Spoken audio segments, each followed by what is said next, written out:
beginnings, ending of our 7 long years of nurturing in elementary education, while new beginnings await as you all face the secondary education.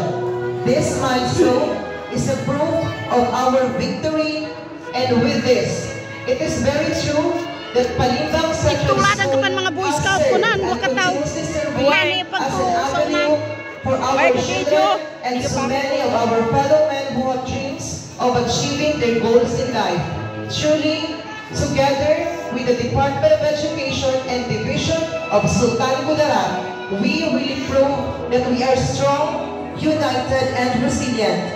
Today comes the conclusion of our academic journey and experiences. Ladies and gentlemen, it is truly my honor and privilege to present to you the 73rd commencement exercises of Palimbang Central School with the theme Generation of Unity, Partners of the New Philippines. And now, join me as we all witness the processional march, beginning with the distinguished guest from the school's division office of Sultan Kudarat, elected officials of this municipality, barangay, the General PTA President, together with the Public Schools District Supervisor, the school head, Madam Noria Ipakwal Haja, teaching and non-teaching staff of Palimbang Central School. A round of applause, please.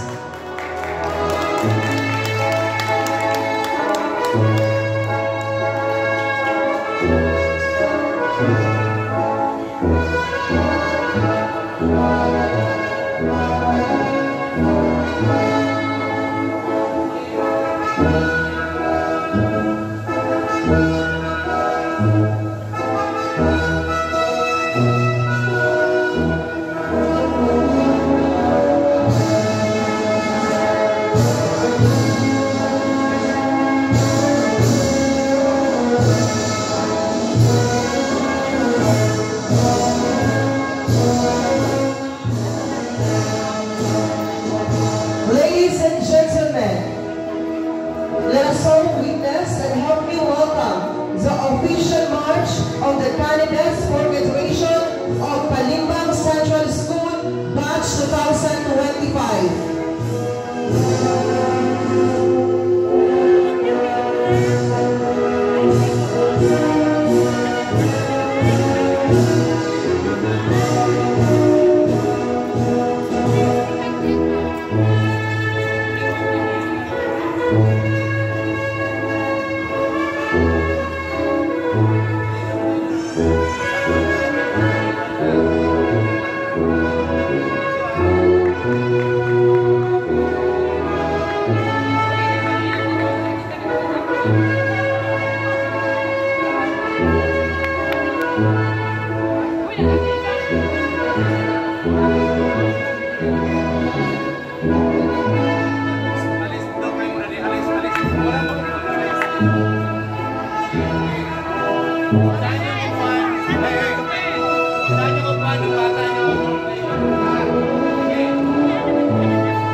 Tingin lang kung saan banda yung bata nyo nakaupo.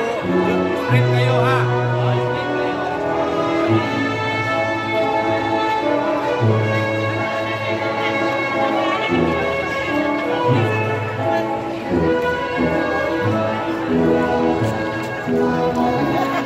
Mama Marites.